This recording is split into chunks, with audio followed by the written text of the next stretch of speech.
I sometimes see it in the feeling of like, a high school ends up feeling kind of like two schools in one, like a very kind of obvious separating or sorting of students. And then there's like these rare kind of mixer classes that are outside of, maybe not rare, but in a kid's schedule, most of their classes may seem to be streamed, and then they have the one that's not. And I think that creates a weird kind of sense of like two communities within the same building. So I think that's like an unfortunate aspect. I think that potentially hurts a sense of a school's soul or its like culture.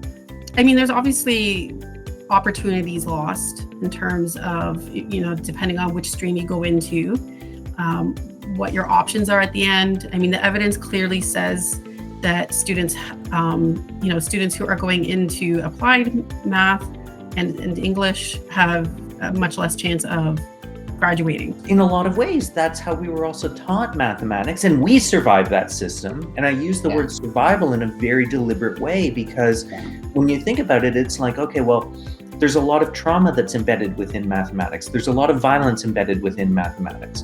And because of that, there is a survival mechanism that happens, and you get this survivor bias that comes out of it with people who say, well, I got through this system and look at me, I'm awesome. And you're also looking at it and saying, well, wait, what about the other however many percentage? What's going on with them? And there were a lot of things that I've done in the last couple of years where I'm saying, okay, well, teaching a grade 9 applied class, teaching, and the difference between teaching a grade 9 applied and teaching a grade 9 academic class, and what is it that's working well across both?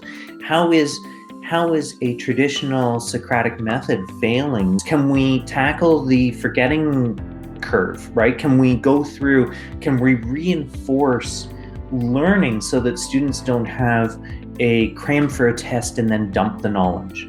Can we go through and say, okay, well, how do we improve conceptual understanding? How do we address the mental challenges that go along with it? And how does that play into their ability to actually deal with stuff? I mean, it was easy in the sense that I would just take out the same lesson and do the same as what I had done the years before. But then when I started teaching like this, like, it's so interesting and exciting. There's so many days I come out and it's like, oh my goodness, everybody, look what a student thought about. Look how they thought about this. You can enact it on looking at it and saying, all of you are mathematicians because a mathematician is somebody who does mathematics.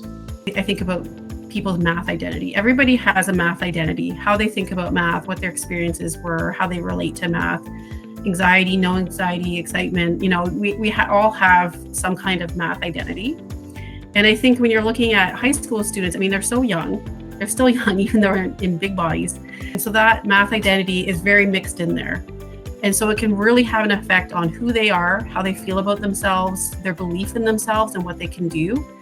And so I can't wait. I'm so excited that we're becoming D-Stream, because I think we can treat our students more, give them equitable experiences. I don't want to say equal experiences, because each person's different and needs different experiences, but more equitable, looking at what the individual students need and how we can support that. I get a lot of excitement watching kids have aha moments. Last quadmester, the kids who were in class everybody online and in class were working with this problem that I gave them. And I literally jumped up and down when they had this connection to something that we learned before. I've never physically jumped in class, and I did at that point. I was like, yeah. So it's really, really important to me as a math teacher, and with a whole group of us who are doing this, that we enter that room and meet those kids for the first time with a very open mind, open to seeing their potential, open to seeing mathematical competence, open to seeing different ways of thinking, and trying really hard to believe in our students and believe in their potential. We're giving a lot of thought to this, and we all want we want this to go well because, we believe in why we're doing it, and we want to see a better outcome for all our students at the end of this.